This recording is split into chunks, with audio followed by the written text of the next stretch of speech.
Subscribe my channel and press the bell icon to never miss an update.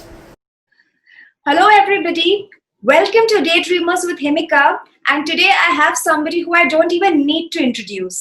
He is the ex-executive director for South Asia Ogilvy, the current chairman and chief creative officer for 82.5 Communications Ogilvy Group.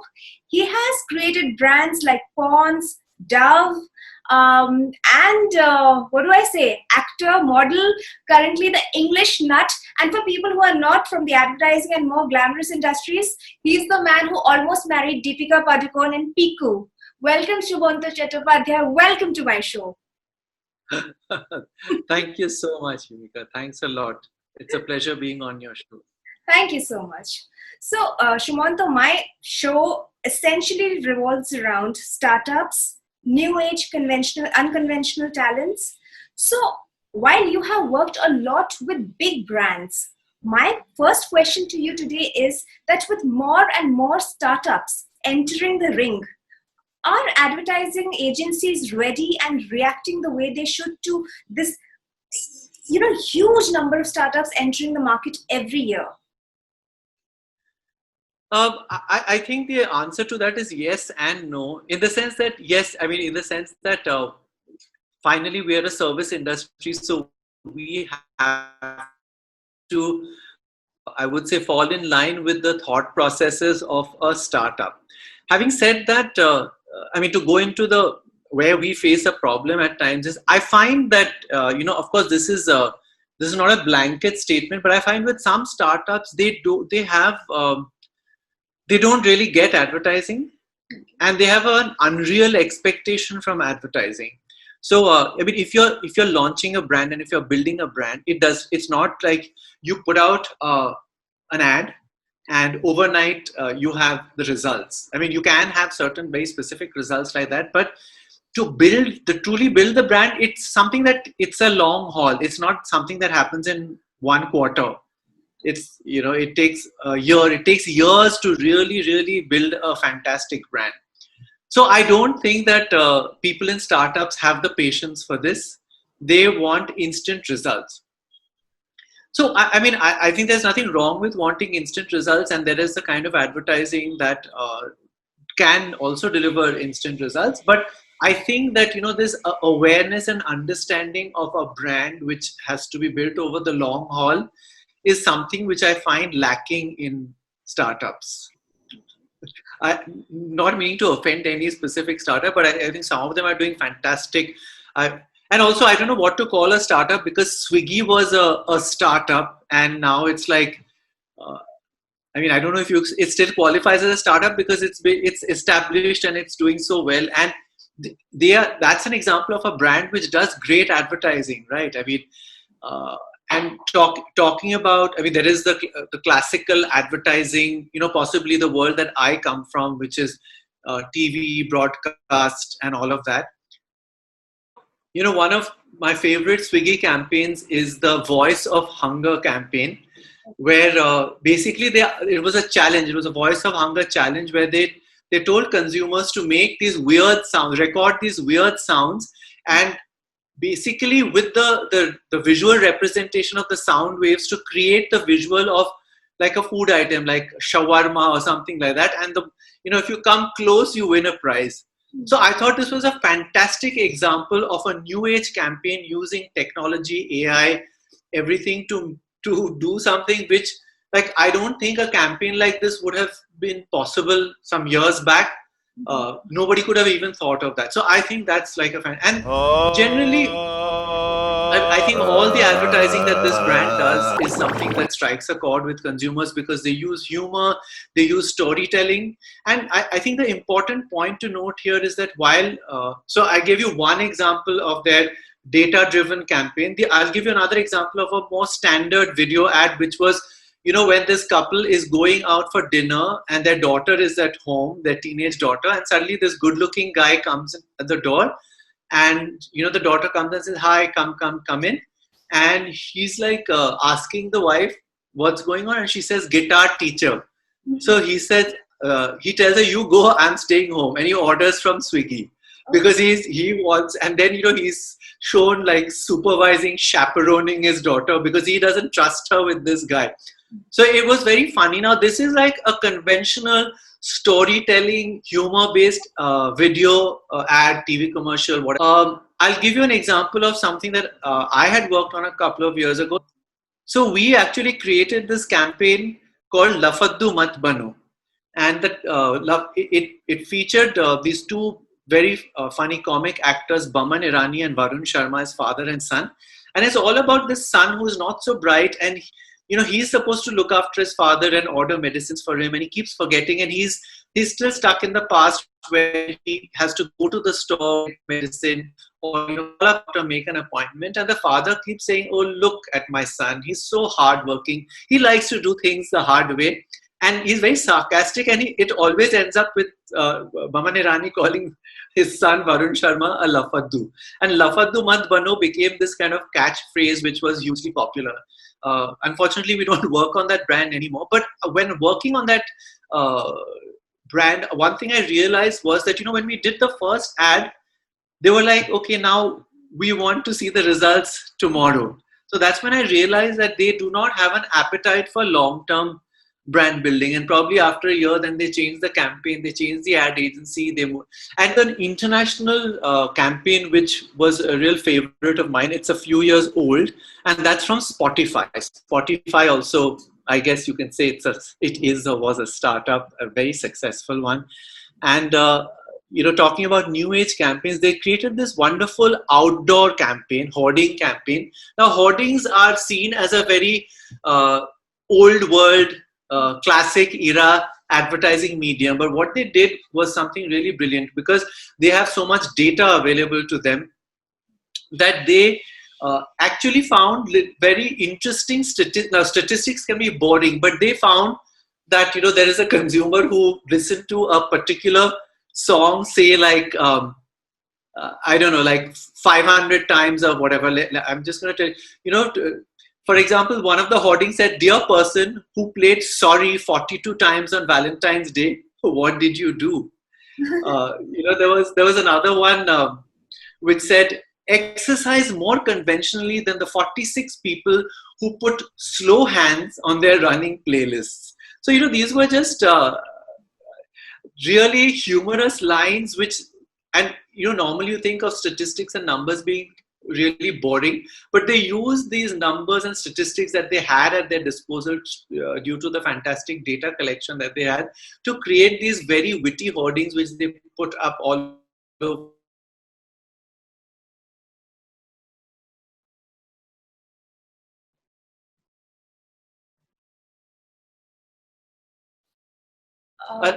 An old medium updated for our era. Okay. Okay. In fact, when you spoke about Swiggy, I certainly remember that on New Year's, the first of Jan, they did this brilliant thing. They sent out a lot of customized emails to people where they had a full recording of what you had ordered through the year, which menu, which kind of cuisine you ordered more, what you left unchecked on the menu. They had that entire thing, and they were like, "This became the dish for you for this year, and maybe you can try these dishes which you left unordered." It was a nice customized thing, and it worked very well for me. That kind of somebody was actually sitting and noticing as to what people are really doing with it, and that's of course a good data play which they did. I think that was wonderful. So so exactly, right. So again, but essentially we believed for the longest time that ad spends are very important for the success of any brand. Startups have a small kitty, essentially, apart from the funding, but they still have a small kitty. What do they do there? Where do they go? Because they have to cut through the clutter and make it big. So I think that not just the arrival of startups on the scene. I think this whole pandemic and the lockdown and everything has taught us to work with smaller budgets. But having said that, I think that you have to also prioritize. I mean, in the sense that at times I find that you may be spending a lot of money on something and not on something else, or you may be wastefully spending money on you may splurge on getting celebrities, and then the content of your creative is so poor that it's not going to, just a celebrity alone can, yes, celebrities always help you cut through clutter, but I think that your creative idea also needs to be there. But I think that's where, again, as I said, the understanding of advertising and the fact that it is something that you need to invest in your brand, just like you're investing in your product, your manufacturing, or the service, whatever it is, you also need to invest in your brand. I'll tell you without mentioning the brand name. We had pitched for a brand, a startup, and it was a very challenging brief where you had to take up then the numbers by a very specific and huge amount within a specified period. So we worked hard to come up with a concept which we felt is going to deliver the job. And when we presented it, the person on the other end said, yeah, your strategy is correct, and you've understood the brief, but this is a too FMCG type of campaign. So I just thought that was really funny, because it's like just throwing jargon. What is an FMCG kind of campaign? If you need a piece of like a creative storytelling which needs to cut through the clutter, whether it's an FMCG category or in this case it was a financial services category, either way it is something which you need to have creative cut through, and this is what is really important. And yes, I understand that you have to tailor your creativity to a budget.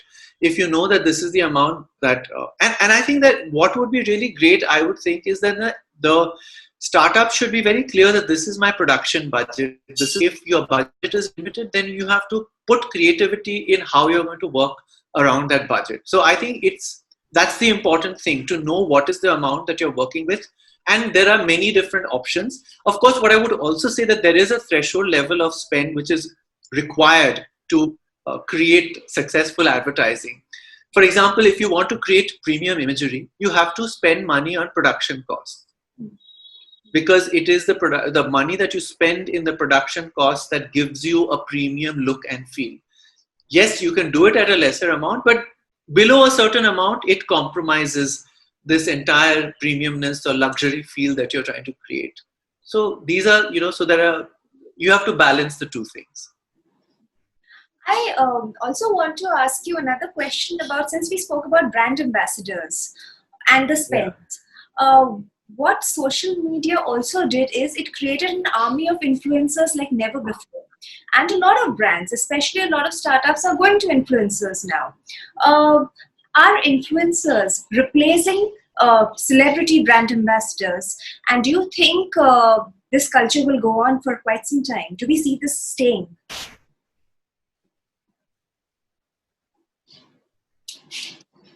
So I think that, influencers became the buzzwords, maybe a couple of years back. And I think that influencers have their place, but it's just like, I think that we have a tendency to think that whatever,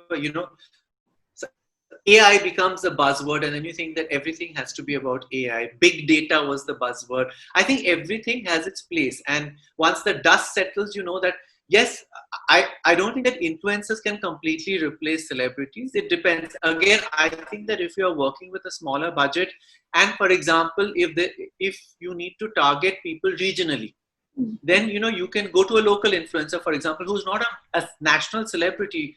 But yes, I mean, in the sense that an influencer is also a kind of celebrity in his or her own right. He or she is a celebrity in his or her little world. And you also, you have micro influencers, you have nano influencers, who are, if you have a very specific target audience who are into a particular thing.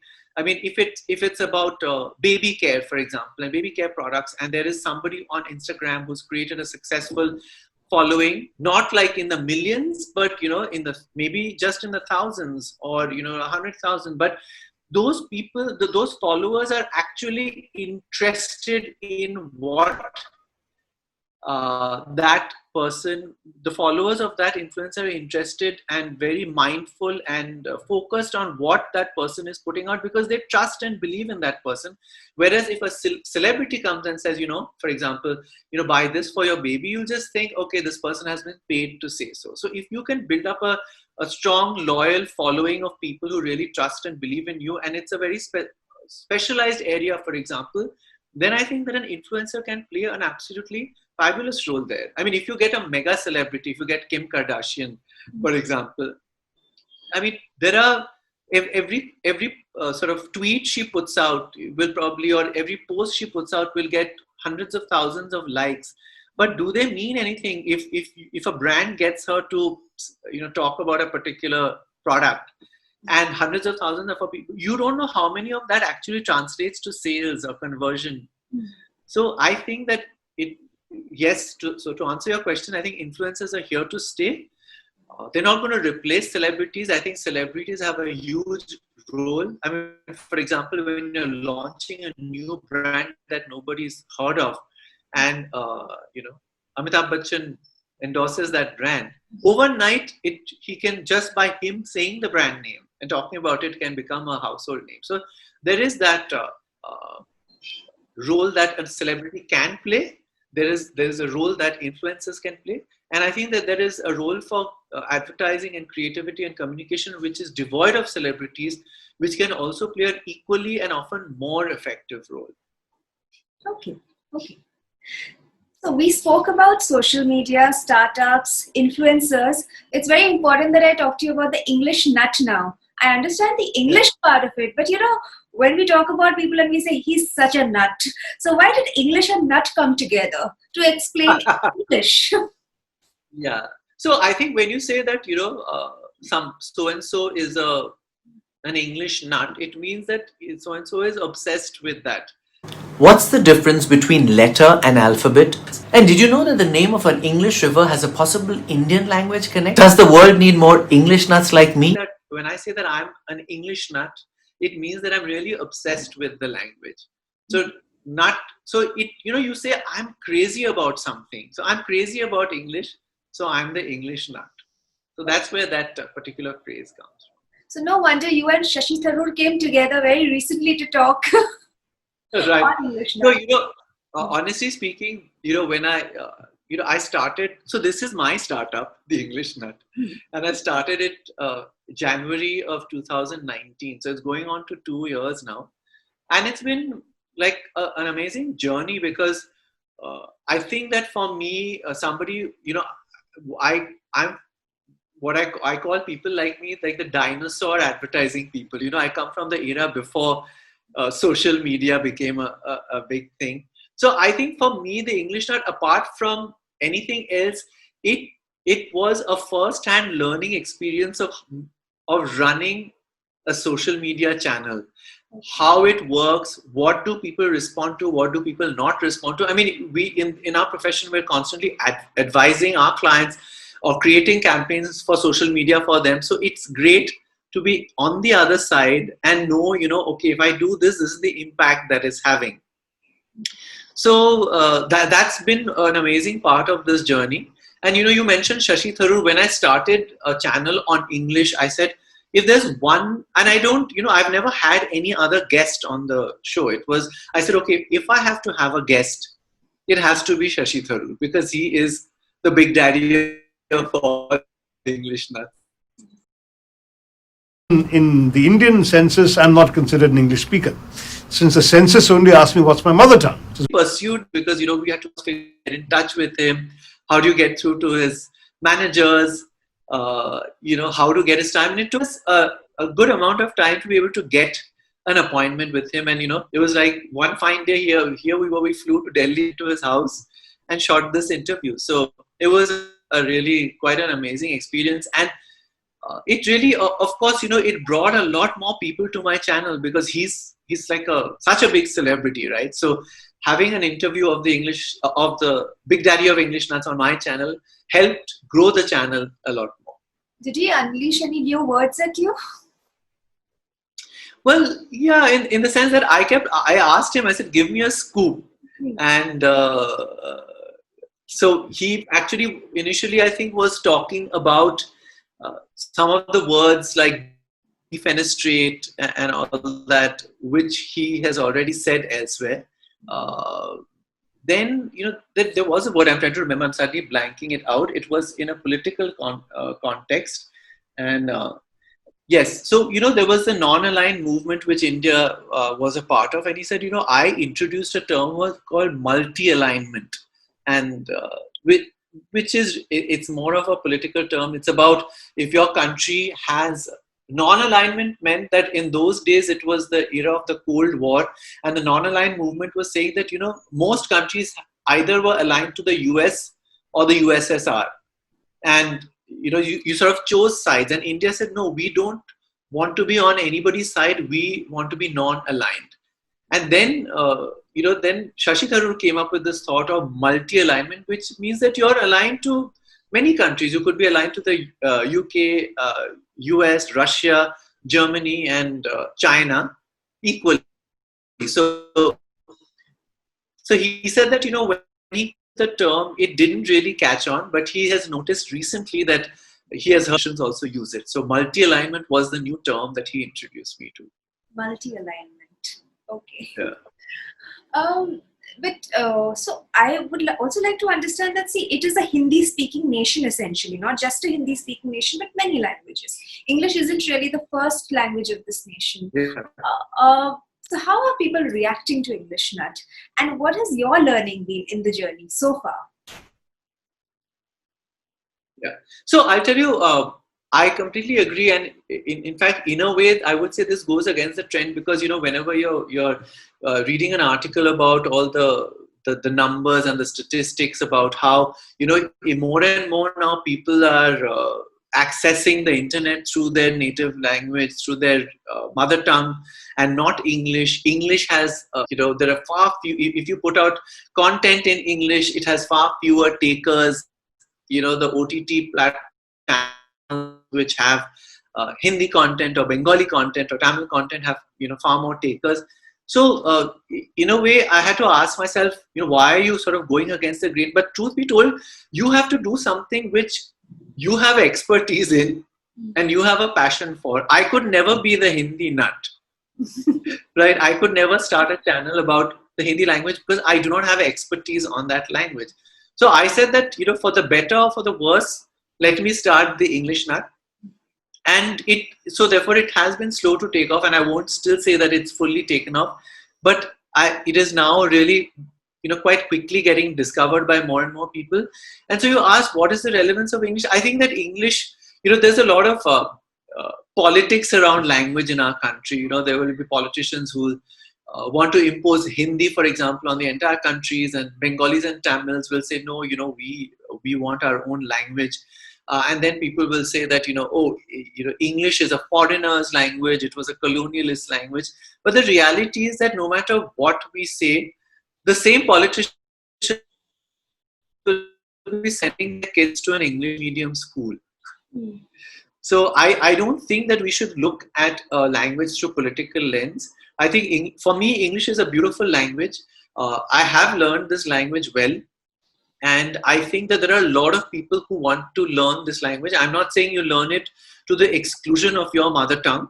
But if you're going to, and I don't think that English is going to disappear for, any time in the foreseeable future from this country. So if you want to speak English well, then you might as well make an effort to learn it because it does give you advantages. Absolutely. Yeah. So now we are almost at the end of the interview. I still want to ask you about these 3 storytelling tips that you would give to anybody who would be possibly a daydreamer, somebody who's looking to start a new startup, or somebody who wants to get into an unconventional career and talk about himself. Because at the end of the day, everybody wants to talk about themselves and make a brand, and there is a science to it. So what would you tell these people? Any 3 items? So I think it's really about finding your voice. Find your own voice, find your own passion. I mean, I can only give you, this example of, again, the English Nut, which is, I said I'm passionate about English. I'm good at it. I've been an amateur actor. I love acting. As an advertising creative person, I am into writing scripts also. So, what is it that I can do that where I combine all of the strengths and loves that I can? So, I think that where whatever it is, whether you're creating a social media property, whether you're creating a startup, find something that you're good at, find something that you're passionate about, because if you're passionate about it, the hard work doesn't seem like hard work, right? There's a lot of I do the English now on top of a very demanding job, so it does get very tiring at times to put together, like the script and shoot one video in a week. But what keeps me going is I really enjoy the research that I'm doing for it. I really enjoy the process of writing it. So that's something that is very important to keep in mind. And I think that anybody who wants to start something new should keep that in mind. Uh, I understand that you have to have an understanding of the reality of what there could be a market demand for. But I suppose what you need to do is find what your strength and what your love is, and then find the common factor with that and what there is a potential demand for in the market, or there's a gap. And when you're able to find the perfect combination of these things, you have something uh, potentially very successful and good going for you. Okay. All right. Thank you so much, Sumanto. This was like the best thing is I think we are very close to Durga Puja right now, so this is the best time to do an interview with a Bengali. Being a Bengali, it's great. And I still remember this one video that you had done long back, and I had, I think, a message to you that you should do more of these Bengali English videos. So I hope to see one happening very soon. It was so much fun watching that. I would love to do. You're talking about my Benglish video, which I did. I think it was a year ago at Durga Puja, but unfortunately, because we have a lot of restrictions in terms of movement, in terms of people coming together. So that was something which required. I want to do a sequel to that, but I require another actor. I require somebody to come and shoot it. So this is another big learning for me. I mean, for all of us, I guess, during lockdown, because I work in an ad agency, I had colleagues who would shoot my videos for me, and I could do more elaborate shoots. But once lockdown happened, we had to learn to shoot our own things. So once I think lockdown goes away, and I think we're all safer from the pandemic, and we can have more people coming together to create something. At that time, I will definitely do another Benglish video. We look forward to that. Thank you so much for taking time out. All right. Thank you very much, Nimika. Thanks a lot. Yeah.